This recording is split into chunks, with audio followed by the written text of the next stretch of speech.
Before we get to your scheduled video, please remember that likes and comments tell YouTube to promote our work to other people, and subscribing to the channel tells you when something new drops. You can also head to the link tree in the description to peruse my books, join us on Discord, or support us on Patreon. You can get episodes of Journey of Wrestling and Violent Profiles early, as well as a load of other treats. Even just $1 a month earns you a name drop for being cool. Thanks for listening, and enjoy the show.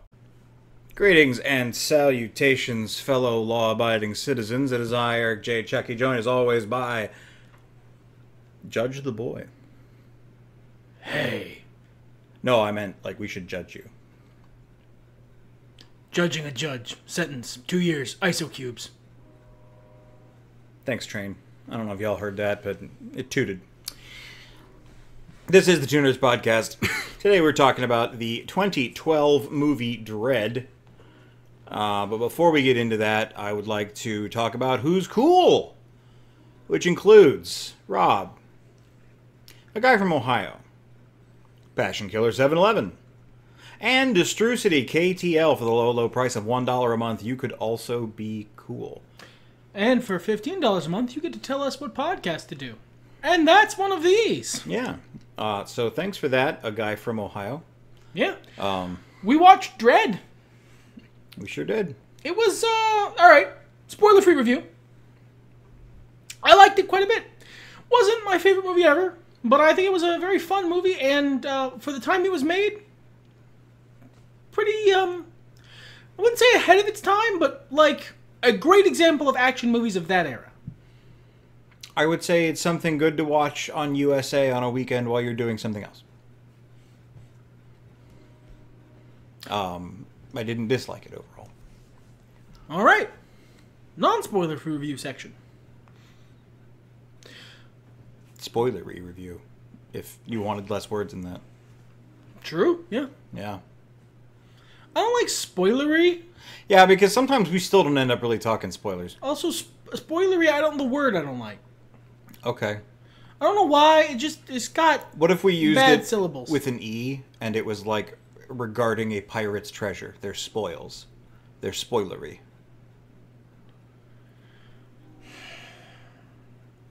Thank you for that. You're welcome. So, the movie, it's, I struggle to think about how to talk about it without just sort of going over the plot.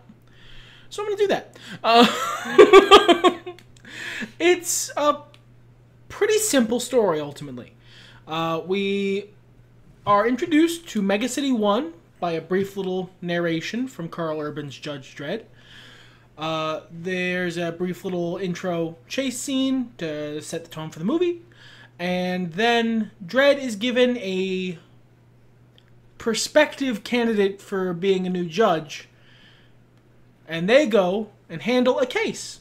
Just one case. And that's the movie.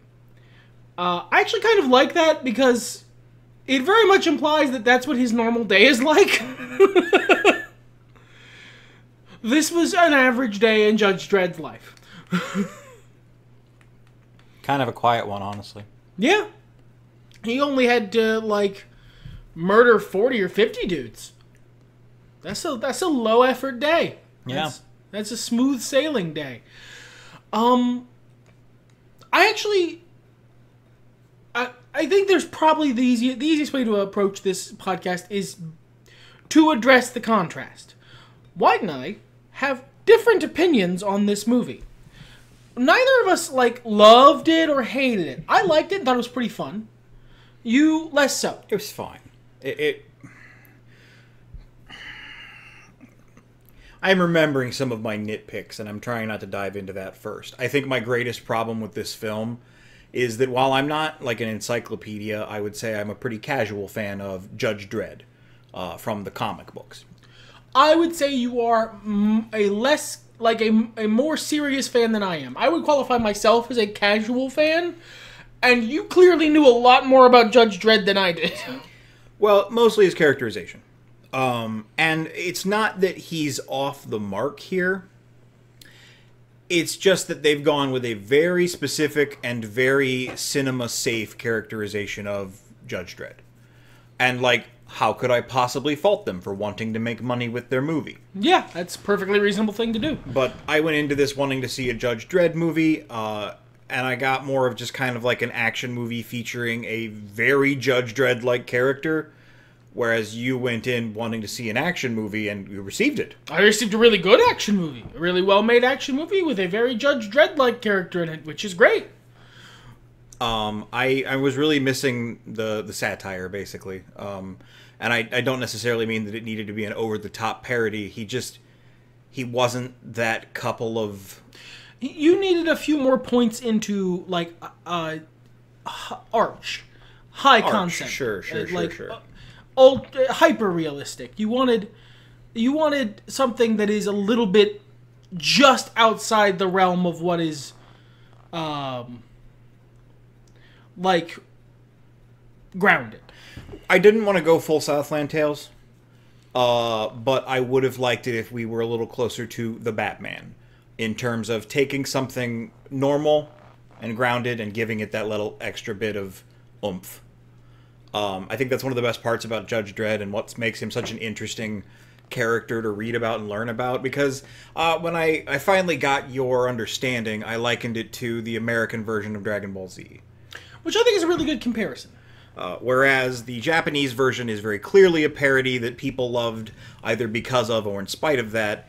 The American version, just because of the way they choose to take the dub and some of the other things about it, is treated as a more serious, not completely serious, piece of media.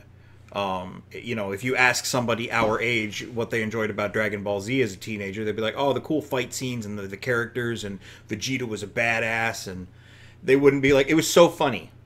There were funny moments in the American dub, but it's definitely more serious in tone. And it's not that this movie... I wouldn't say that this movie was overly serious, even in your framework where... It's more... There were, a couple bits of humor. It's more that, like... It's a similar vibe in terms of the contrast. Yes. They went with a more grounded, less over-the-top comic books, while still being very over-the-top... version of the character, version of the setting in the movie. They were obviously making a Judge Dredd movie, but it was way closer to the point of, like, a cop movie. And, like, because Dredd is still ridiculous in this movie. He's not as ridiculous as you would prefer, but he is still...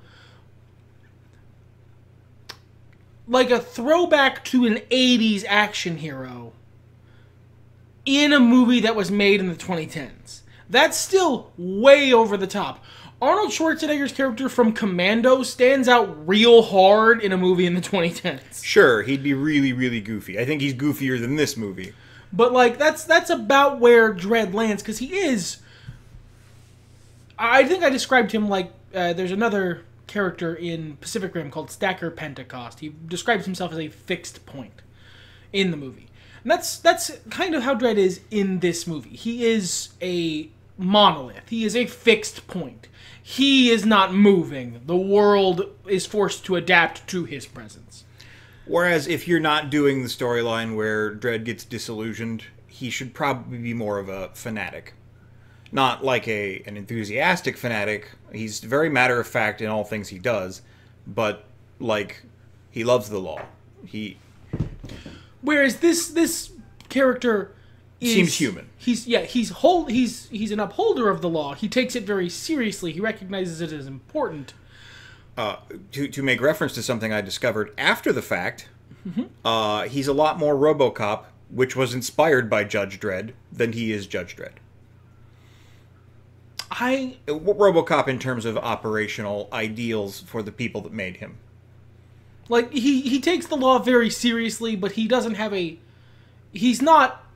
There's no point in this movie where I feel like the main character wants to fuck the concept of the law.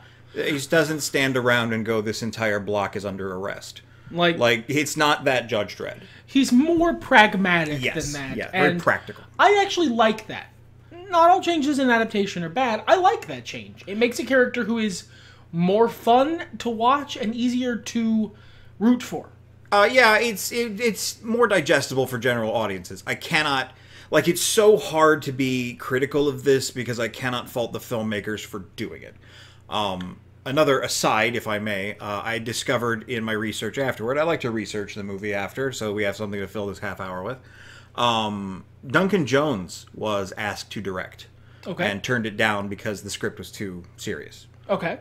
He wanted to do something that was way more over the top and like a little comedic and... What you were going for. Well, and because he's doing another 2000 AD, if I remember the name of the comic book property, he's like slowly working on a film for that. I feel like this is a guy who read a lot of Judge Dredd when he was growing up. So he gets the same vibe you do, and thus that's what he wanted to make. Yeah. Whereas, like, I often find the character Dredd in comics to be someone who's hard to root for. In the same way that certain versions of the Punisher can be hard to root for. And in that same way, that is the point. Whereas I liked this change to make him someone who is easier to root for, because that means that I like the movie. Because watching assholes be assholes to other assholes is not really my vibe. Well, and the other trick I would have done to make the movie more entertaining, if you're going to do a less immediately sympathetic Dredd, which I think you can get sympathy through Judge Anderson, because she's clearly your audience. She's the audience surrogate. Yeah, she has a character arc. Dredd does not. So I don't think you would have a problem with that, but I would have made the movie more stylized. One of the things I love about the Dredd comics is the art and how they still manage to hold on to a lot of the coloring techniques and just absolutely bizarre shapes and sizes that were used in the old 70s and 80s books. This was very muted. You wanted this to be less an action movie adaptation of Judge Dredd and more a Sin City style. Let's see if we can make this comic come into life. What a brilliant parallel. I would have loved Sin City. I made mention of, you've probably seen him on X, formerly known as Twitter. James Lee is an animator who does some really stylized stuff. The guy with the bright white teeth and the glasses.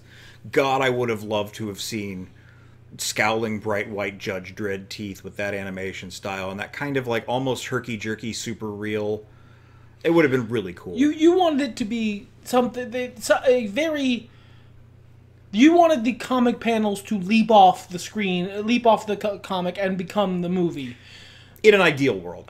In a realistic world, something like a foot closer to that would have been awesome. This wasn't bad, though. There was good one-liners. There were, cool characters. They really, especially Karl Urban, showed that they loved the character and the material. Karl Urban did not smile or laugh on set. Notoriously, at one point, somebody told a joke, he slowly turned his head to them and looked at them until they went, "I'm sorry, Judge." He insisted on doing the over-the-top scowl, which you are only seeing a portion of in the thumbnail. God, he was so good at it by the end of the film. He insisted on doing the voice even though it hurt his throat, and it was difficult to maintain. And to be fair, White did notice a couple points in the movie where the voice kind of wasn't all the way there that I didn't notice. Well, it just scared the shit out of me because it was so early. I was afraid they were going to do a Batman thing where, like, when he's not on the beat, this is what Dredd sounds like. No, but it was just wasn't. It was just Karl Urban trying his best. or that was the take they decided to go with for whatever reason. I don't know. I also learned that a lot of the directorial and editing aspects of this film were a hot mess that nobody wants to talk about. Which is weird because I think the movie is fine. For that being the case, it turned out great. It's got good pacing. Nothing was confusing. I had a good idea of the structure of all the scenes and what was happening in them. Yeah. Like, there wasn't really any big editing errors that I saw. And I think most of the acting was really good, too. Yeah, I wanted more from Lena Headey. Yeah, she did feel very two-dimensional by the end of it. And, like, the character wasn't ever intended, clearly, to be, like, a super deep character. Her character, the bad guy, Mama, is pretty two-dimensional in structure. She's got, like, a little bit of a, like, the tiniest hint of a sympathetic backstory that they immediately go, no, you don't understand. Like, what happened to her might have been bad. She's way worse. But I know how good an actress Lena Headey is. And she didn't put in a bad performance here. She did as instructed. I would have liked to have seen a little more. Yeah. I mean, honestly, you could have just done that by giving her a little more time. I thought she was a judge when I heard this movie advertised, and I was kind of excited for that. I thought it was Karl Urban and Lena Headey taking on something. I was kind of disappointed when she was the villain. She does a good job, though. She does. I really wanted to see her kicking ass. If you want to cast a Commander Shepard IRL, I would suggest maybe a Lena Headey type. I think was Olivia Thirlby? Thirlby? What a weird name. Judging you, Olivia. You have more money than me. She did good as Anderson. Yeah, she was very sympathetic. She managed to, not be overly saccharine. She was still a judge. She wasn't Dredd, who I don't think they talk about in the film, but is genetically engineered to be the perfect judge. They don't cover much of Dredd's backstory. No, and I think he is Dredd. It's by design. It's like he's just a super cop. Let's not get into that shit, because we're not going to get into that shit. Like, we meet some other judges later in the film, and they clearly know they fear and respect Dredd. He is clearly the motherfucker. Yeah. And I thought, what was the guy's name? Kay Wood Harris. He was really good too. Honestly, even the bit actors, there's no problems all around. Domhnall Gleeson was good. Seemed skeevy. Did a good job being skeevy. I'm just pretty happy with most of it. I just wasn't. I had some issues with some of the shot compositions, which is a weird thing to say, but because I was so underwhelmed by the film, I wasn't wrapped up in it like my counterpart here, so I was looking at the scenery more often, basically. And it didn't thrill me. I guess that's probably the best way I can put it. I would have liked to see something cooler. I mean, Dredd is so gratuitous. Whereas I think this was super cool.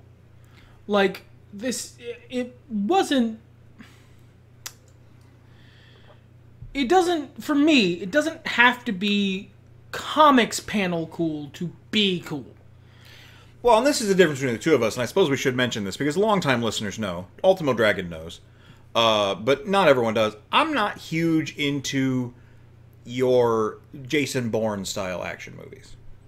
I'm not huge into your Jason Statham-style action movies. No, if you would like an action movie, you're much more into the machete kills style. You would like a Z-grade, ridiculous, over-the-top B action movie. Or something that's I mean, it just sounds cheesy and relying on my identity, but it just very over-the-top 80s stuff was huge. Commando's fun as hell. It's stupid, but it is fun as hell. That kind of stuff is more my speed. Cool guy being cool, doing the cool moves and saving the day. It just doesn't blow my skirt up, really. It's fine. I don't hate it. And that's a lot of what this film was. A cool guy did cool moves. Yeah. Nothing wrong with that. I am not arguing the coolness of the man or the moves. I'm just not that receptive to it. Whereas I am. I like cool man does cool moves. So this rips. This movie was real. I liked it a lot. I don't want that to be lost. White has some complaints, and they're valid. I don't have those complaints. Basically any of them. Yeah, I think for you it was just that it wasn't that good to have achieved higher echelons of... It's not my favorite movie ever. No. I certainly had a great time with it. And I don't hate it. I don't... my criticism is and nitpicks are more I was expecting a slightly different movie, and then because my expectations were missed, I was more susceptible to the movie's flaws. Whereas I was having a great time. And I don't think many of those flaws are flaws. Sure. I mean, yeah, it comes down to taste at the end of the day. We have 10 whole minutes left. Yep. So... Judge Dredd... his first name is Joe, I believe. Webster's Dictionary defines... no. I will say that I liked the... way the movie was contained. Because Mega City 1 is this big, sprawling, city, takes up like the size of several states. And the setting itself is big and sprawling, and there's so much stuff that you could want to cover in this in this sort of movie. Because there's the cursed Earth, and there's all the Mega City, and there's the genetic engineering of it all, and the politics, and the blah blah blah blah blah blah blah. And there's for a great example of how schizophrenic that becomes if you try and bite the whole pie all at once. Sly Stallone's Judge Dredd movie is a great example of what happens when you try and get the whole setting into the one movie. The setting's too big. There's too much going on, and there's too much comics history on this setting. They did a much smarter thing and give you an overview of what the general deal is, and then basically lock the whole movie down into one building. Yeah, I will say that I think if this movie had gotten sequels, that they would have done well. Yeah, I think they would have done better to get a little bit more dreadier and not be afraid to take risks if the first one went fine. And the first one did go fine, but not fine enough for a sequel. There are people out there watching that pig sail off into the sky going, well, it did really good when it got to DVD. Maybe they'll make another one. No. 2012 wasn't that long ago. No. Yeah. But I think that was a really smart call. Locking the movie down into the one building, because it allowed you to do it allowed you to still do world building. You still got little bits and pieces of the relative terribleness of this cyberpunk dystopia. But it lets you keep things grounded, keep things contained, and keep things focused. That's one of the reasons I think the pacing of the movie is so good, because there's nowhere for the characters to fucking go. Right. So it's just sort of continues on. I will say that it doesn't. It takes place over the course of basically a day. Like, it's mid-morning when they leave, and when they get to the building, and it's early morning the next day when they leave, and or at least daylight when they get there. Most of a day, some portion of it. It didn't feel like that much time had passed. But I can understand it. They take you outside the building enough time so you can mark the passage of time to get an idea of how long everything is taking. I feel like there are a lot of unspoken scenes of guys being shot in a hallway. Yeah, they literally do mention, like, at least a couple times, a bunch of people Dredd has killed that we did not see him kill. I would have liked to have seen those people get killed. Well, they only had so much movie time, and you have to have dialogue also. Yeah. He can just shout law and fire into a man's chest. I feel like that's not a bad idea. Yeah, I agree. Closing it off was smart. Just taking it down to the micro and analyzing a day in the life. Like, there was a lot of... The whole setup, I thought, was pretty smart. It, as I put it at the time, reminded me of a side mission in Cyberpunk that went a little different than you expected. Because you, the main character, Judge Dredd, went through and you fucking killed everybody with your cool gun and you won. But there was that one time where you were like, oh, wow, maybe I won't win? No, I'm fine, never mind. No, I win. Okay. There was a point in this movie where Judge Dredd is injured. There is no point in this movie where he is believably threatened. That's okay. Yeah, that's fine. I want that. I want that to be the case. And in that sense, that's another reason I would have taken and put more of the humanization on Judge Anderson and left Dredd as more of a, an elemental character, an icon, a pro wrestler, if you will. It just lets him be...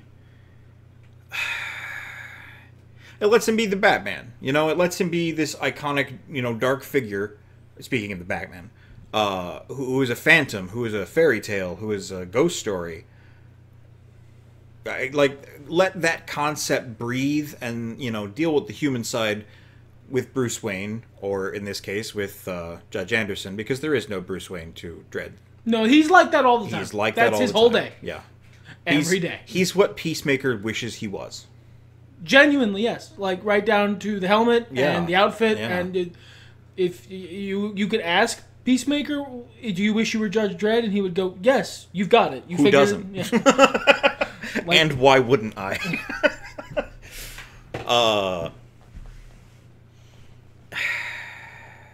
No, I just want to watch more Peacemaker. Peacemaker was really good. But I think making him, more in contrast, a little less grounded, just him. Rest of the setting, fine. I think that really would have served a stronger narrative. That posits an interesting idea. The rest of the movie's exactly the same, but Dredd is just a little bit out of sync. Yeah, if Dredd's maximum goes to 11, I think he's sitting at a solid 7 or 8 right now, and I'd like to see that go up a notch or two.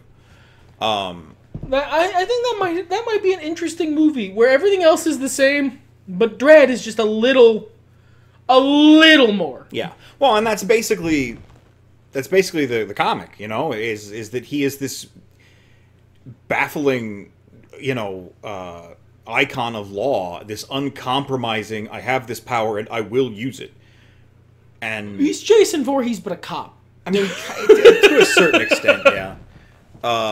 He usually has better reasons to go killing people than Jason. These teens are fucking near my campsite. Indecent exposure, sentence 4 years, iso cubes. I suppose. Resisting arrest. Indecent exposure at a judge. Sentence is death. I keep coming back to it. The setting is what you were talking about, and kind of want to bridge back into. I think they do a really good job of building that. You mentioned that it is cyberpunk, in terms of because it genre. Fucking absolutely is. Lowercase c cyberpunk. Right. And I think they do a really good job of making that obvious without dipping it in neon. And I appreciate that. As we discussed, I would have gone more for a bluer The Crow palette than a brown Nevada palette, New Vegas palette. But the heat, it does sell heat a lot more without having to have a bunch of steam on set. So I don't hate it. I wouldn't put this movie into a cool palette because the Mega City one's supposed to be gross and hot. The only reason I would have is to, personal preference. Even though I do like yellow more. God, that's a whole conversation. You can ask in the comments if you care. I just kind of prefer that vision of grime. That's how, oily, wet places are sold to me visually. You like your cyberpunk more Blade Runner, less cyberpunk. I do. I like it to be. It rained here a lot. It is always raining. Yeah, wet. Less Night City, more Blade Runner. More New York than L.A. Yeah. And this Mega City one is definitely more L.A., even though it is set on the East Coast. It's in a post-apocalypse where everything's awful. So it is much more visually L.A. than it is New York. Well, and they filmed, I believe, in South Africa. That makes sense. So that's kind of cool. And I would do that also in contrast to be able to pump up Dredd's uniform colors a little bit. I don't hate the understated shoulder pads, the reasonable gear. Well, you want him to look like a space marine. I just wish it was a little, just a little more colorful. I'm trying to be reasonable here. I want this film to meet me just a little bit closer to my idealized marks, even though those would still be really far away. Now, that said, I do like the outfit, but from the back I kept forgetting he wasn't Doom Guy. And that did kind of annoy me a little bit. Because, if he was Doom Guy, he would be shooting more people. And he would be doing less talking. Yeah, he would be doing less talking, unless it was screaming. And then that's cool. Is there anything else you wanted to cover? Any other nitpicks you need to get off your soul? There were a couple of things that I thought were kind of plot holy, but it's an action movie. It's not. It is going to forcibly put a fat finger against my quivering lips and go shush shush shush shush shush. We're just here to watch the nice man shoot people, and that's fair. I didn't. as cool and stylized as the slow-mo scenes were, that is to say the drug slow-mo, which makes things go in slow motion, using the filming technique, usually abbreviated as slow-mo. Great shout, by the way, making that the drug, that he's trying to... He's not even trying to stop. He happens to stop its production in the middle of doing another thing. He would have stopped it better, but he only had so many bullets.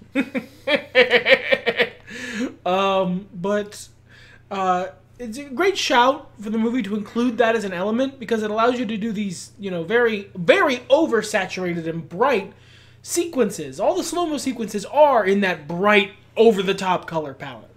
Comparatively, yes. Yeah.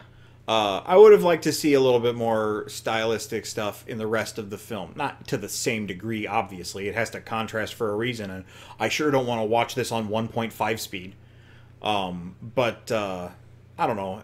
They just seem kind of weirdly placed to me. Bookendy, but why? I think that's about all. So here we are, and we've gone through, and I've made all these complaints, but ultimately they're minor nitpicks based on improperly set expectations and my personal preference. I think ultimately it just comes down to the fact that the magic trick worked for me, and it didn't for you.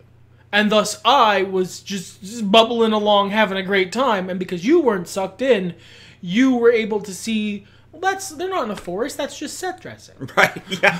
That is the worst tree I've ever seen. That's who drew that tree? What third grader?